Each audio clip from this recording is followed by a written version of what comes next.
Hello! അപ്പോൾ ഇതെൻ്റെ first video ആണ്. ഇന്ന് ഞാൻ ഒരു ബുക്ക് മാർക്ക് ഉണ്ടാക്കാൻ പോകുന്നത്.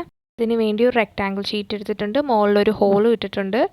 ഇനി നമുക്കൊരു ബ്ലാക്ക് പെൻ എടുത്തിട്ട് ഒരു ലൈൻ വരയ്ക്കാം. അതിനുശേഷം ഒരു ലവ് ഫോം ചെയ്യുന്ന രീതിയിൽ ചെറുതും വലുതും ആയിട്ടുള്ള ലൈൻ ഇട്ട് കൊടുക്കാം.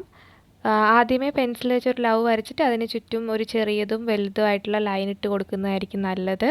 അത് കഴിഞ്ഞിട്ട് നമുക്ക് ആ ലവ് ഒന്ന് ട്രേസ് ചെയ്ത് കൊടുക്കാം. അതിനുശേഷം അത് ഫുള്ളായിട്ടൊന്ന് ഡാർക്കൻ ചെയ്യുക. ഇതെല്ലാവർക്കും പെട്ടെന്ന് ചെയ്യാൻ പറ്റുന്ന ഒരു ബുക്ക് മാർക്കാണ്. നമുക്കങ്ങനെ ഡ്രോയിങ് ഒന്നും അറിയണമെന്നൊന്നുമില്ല. അപ്പോൾ അകത്ത് ഡാർക്കൻ ചെയ്യുമ്പോൾ കുറച്ച് ഇറഗുലറായിട്ട് സൈഡൊക്കെ ഇറഗുലറായിട്ട് ചെയ്യുന്നതായിരിക്കും കുറച്ച് ഭംഗി. പിന്നെ നമ്മൾ കുറച്ച് ലൈൻസ് മുകളിലോട്ടും കൂടി ഇട്ട് കൊടുക്കുന്നുണ്ട്, അതായത് പറന്നു പോകുന്ന രീതിയിൽ. എന്നിട്ട് നമുക്ക് ഇഷ്ടമുള്ള ഒരു കളർ പേന എടുത്തിട്ട്, ഞാനിപ്പോൾ ഇവിടെ റെഡ് കളറാണ് എടുത്തിരിക്കുന്നത്, അതെടുത്തിട്ട് കുഞ്ഞി കുഞ്ഞി ഹാർട്ട്സ് വരച്ചു കൊടുക്കാം.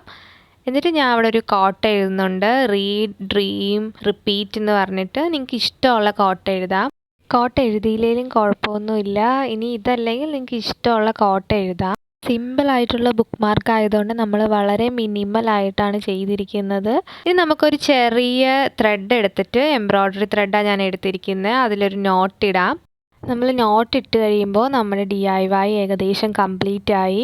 ഇനി നമുക്ക് ആ ത്രെഡിൻ്റെ എൻഡിലും കൂടി ഒരു കെട്ടിട്ട് കൊടുക്കാം, കുറച്ച് സേഫായിട്ടുള്ളൊരു കെട്ടിട്ട് കൊടുക്കാം. ശേഷം നമ്മൾ നേരത്തെ ഉണ്ടാക്കി വെച്ചിരുന്ന ഒരു ത്രെഡ് വർക്കുണ്ട്, അത് നമുക്ക് അതിൻ്റെ എൻഡിൽ ടൈ ചെയ്ത് കൊടുക്കാം. ടാടാ! അങ്ങനെ നമ്മുടെ ബുക്ക് മാർക്ക് റെഡിയായി. ഇനി നമുക്ക് അതൊന്ന് ഒരു ബുക്കിൽ വെച്ച് നോക്കാം എങ്ങനെയുണ്ടെന്ന്. അപ്പോൾ ഇതാണ് നമ്മുടെ ഫൈനൽ റിസൾട്ട്. Thank you. അപ്പോൾ നിങ്ങൾക്ക് ഈ ബുക്ക് മാർക്ക് ഇഷ്ടപ്പെട്ടിട്ടുണ്ടെങ്കിൽ ലൈക്ക് ചെയ്യുക, കമൻറ്റ് ചെയ്യുക, സപ്പോർട്ട് ചെയ്യുക. ബൈ.